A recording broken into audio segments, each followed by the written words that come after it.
शादी के बाद 2 बेटियां जनी उसने इस बात पर ससुराल के लोग खा रहते। रईस पर इसका कोई असर नहीं होता। उसने रईस से कहा कि 2 बेटियां हो गई हैं, अब और बच्चे नहीं होने चाहिए। रईस उसकी बात हंसी में उड़ा देता। तंग आकर नरगिस ने एक बड़ा कदम उठाया। वह अपने मैके गई और चुपचाप ऑपरेशन करवा लिया। ससुराल वालों को भनक न लगने दी। ये पहला कदम था बगावती जिसमें वह सफल हुई थी। लेकिन इतना आसान नहीं था उसका जीवन। रईस की लापरवाहियां और उद्दंडता बढ़ती जा रही थी।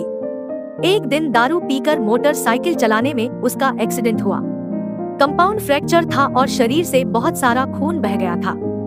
डॉक्टरों ने मेहनत की और हड्डियों को जोड़कर पलस्तर चढ़ा दिया। हॉस्पिटल से घर आया रईस तो चिड़चिड़ा हो गया था, इतना कि बिस्तर पर पड़े पड़े दारू की डिमांड करता। उसके दोस्त यार आते और उसे चोरी छिपे दारू पिला जाते। दवा के पैसे हो ना हो, हाँ दारू जरूरी हो गया। दारू के नशे में एक दिन वह इतना ताव में आया कि बिस्तर से उतरने लगा और गिर पड़ा। दर्द बहुत बढ़ा तो पुनः हॉस्पिटल में भर्ती कराना पड़ा।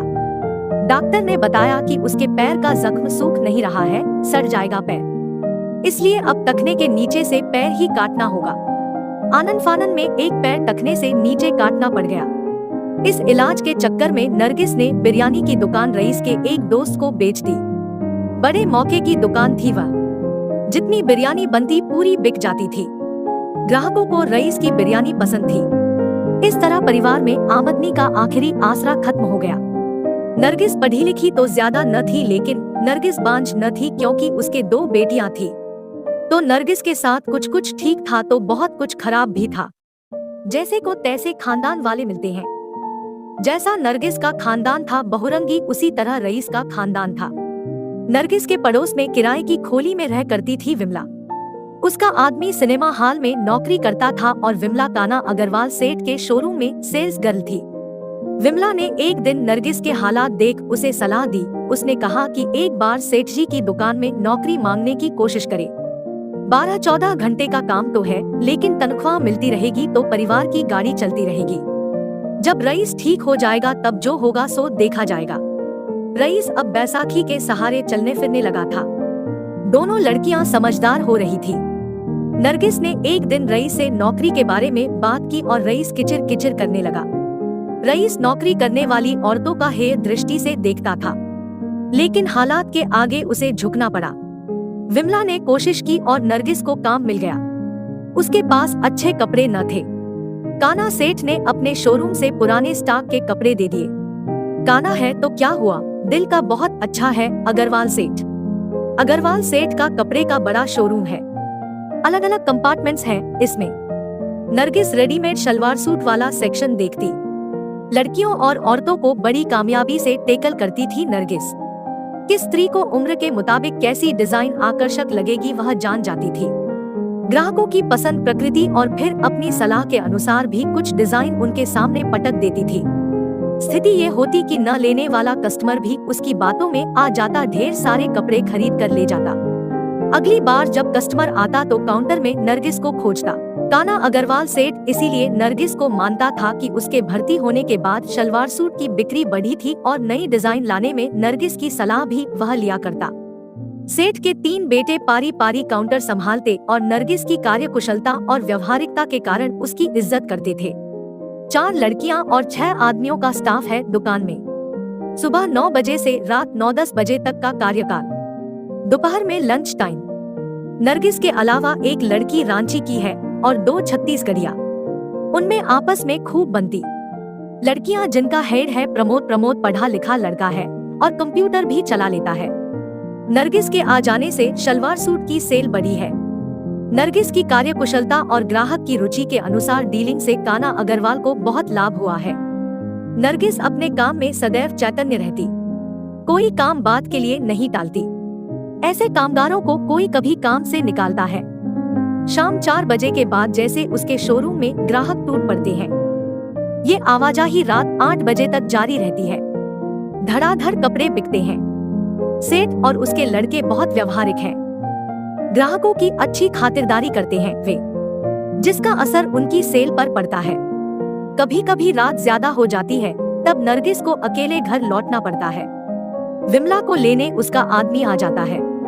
ऐसे ही एक दिन नरगिस को निकलने में देरी हो गई तो प्रमोद ने नरगिस से बहुत रात हो गई है, मैं तुम्हें छोड़ देता हूँ। नरगिस थोड़ी हिचक रही थी पर उसे प्रमोद पर यकीन था तो प्रमोद ने नरगिस को अपनी बाइक से घर छोड़ दिया। रईस ने नरगिस को प्रमोद के साथ क्या देखा कि उसी दिन से वह आगबूला रहने लगा।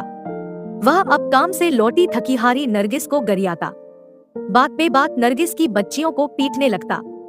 नरगिस किसी तरह खून का घूंट पीकर दिन काट रही थी। वह सोचती कि चलो भला है बुरा है जैसा भी है, रईस नाम का व्यक्ति मेरा शौहर तो है। बिना पति की स्त्री की समाज में कितनी दुर्दशा होती है। नरगिस की इस कातरता का लाभ लंगड़ा रईस खूब उठाता था। शोरूम में रईस की नंगई की पराकाष्ठा थी उस दिन। काना सेठ का बड़ा बेटा प्रमोद को साथ लेकर एक कापी के पन्ने पलट रहा था और कलम से कुछ नोट करता जाता था। नरगिस नजरें झुकाए खड़ी थी। शराब के नशे में रईस बैसाखी लगाए बड़बड़ा रहा था। नरगिस को अचानक जाने क्या हुआ, उसने रईस के हाथों से बैसाखी छीन ली और तड़ातड़ उस बैसाखी से उस पर प्रहार करने लगी। रईस इस स्थिति के लिए तैयार नहीं था और वह गिर पड़ा। आसपास मजमा जुटने लगा। नरगिस ने काना सेठ के सामने हाथ जोड़कर कहा, अब से ये आदमी मेरा शौहर नहीं है सेठ जी। ये आए तो इसे मेरी मेहनत में से फूटी कौड़ी भी न दे। आज से मैं इसे तलाक देती हूँ। इससे मेरा कोई रिश्ता नहीं और मैं अपनी दोनों बेटियों के साथ इसका साथ छोड़ रही हूँ। 1 मिनट में स्थिति बदल गई। लंगड़ा रईस अपनी बैसाखी वापस पा गया था। शराब का नशा मार खाकर कम हुआ था। वह काना सेठ के सामने गिड़गिड़ाकर अपने व्यवहार के लिए माफी मांगने लगा। नरगिस फिर उठ खड़ी हुई और उसने बैसाखी पकड़कर रईस को दुकान से बाहर कर दिया। नरगिस चीख रही थी, खबरदार जो अब कभी मुझ पर अपना हक बताया। रईस खिसियाया खड़ा नरगिस के स्वाभिमानी स्वरूप को अपलक निहार रहा था और उसका चेहरा स्याह हुआ जा रहा था। नरगिस ने सेठ के सामने हाथ जोड़कर कहा, मुझ दुखियारी पर आप कृपा करें सेठ जी, मेरा हिसाब किताब न करें। मैं काम पर आऊंगी और पूरे लगन से नमक का हक अदा करूंगी। इस दरुए की ऐसी तैसी बहुत सह लिया इसे जमीन पर सेठ जी आप साथ दे और ऊपर से अल्लाह ताला तो मैं अपनी बेटियों को भी अपने संग जिला लूंगी। लंगड़ा रईस फिर दुकान के अंदर चला आया। उसे देख नरगिस की आंखों से चिंगारियां निकलने लगी। तुम हमेशा मुझे तलाक के चाबुक से मारने की धमकी देते थे। आज तक मर्द औरत को तलाक देता आया है और आज इतने लोगों के सामने मैं नरगिस पूरे होशोवास से तुम्हें तलाक देती हूँ। तलाक तलाक तलाक। मैं नहीं जानती कि ये कुरान के हिसाब से सही है या गलत, लेकिन मेरे हिसाब से ये एकदम सही है। मैं तुमसे किसी तरह की मदद नहीं मांगूंगी। तुम्हारे घर से राई रत्ती सामान न ले जाऊंगी सिवाय अपनी दोनों बेटियों के। यह कहते हुए उसने रईस को दफा कर दिया। पता नहीं इन 3 तलाकों की गूंज से आसमान थर्राया या नहीं, जमीन कांपी या नहीं, लेकिन नरगिस ने अपने हिसाब से रईस जैसे मर्द से हमेशा के लिए छुटकारा पा लिया था। ऐसे बहुत से लोग हैं जो अपनी बीवियों पर जुल्म करते और अपनी ताकत दिखाते हैं। औरतें अपने परिवार को अपने शौहर के लिए छोड़कर उसके साथ एक नई जिंदगी की शुरुआत करती हैं। वह उनके परिवार को खुश रखने की कोशिश करती है। क्या इन्हीं सब के लिए कि उनका शौहर उन पर जुल्म करे, अपना रौब जमाए? दोस्तों, हर मर्द को सोचना चाहिए कि उनकी बीवी उनके लिए सब कुछ सहन कर लेती। उन्हें चाहिए तो बस प्यार, उनकी छोटी छोटी तारीफें, उनकी छोटी छोटी ख्वाहिशों को पूरा करना। दोस्तों, क्या नरगिस ने रईस के साथ जो किया वह सही था? क्या उसे ऐसा करना चाहिए था? दोस्तों, आपने देखा होगा कि मैंने इस कहानी को टाइटल नहीं दिया, तो आप इस स्टोरी को क्या टाइटल देते? कमेंट में जरूर बताएं और इस वीडियो को लाइक करें और शेयर भी करें।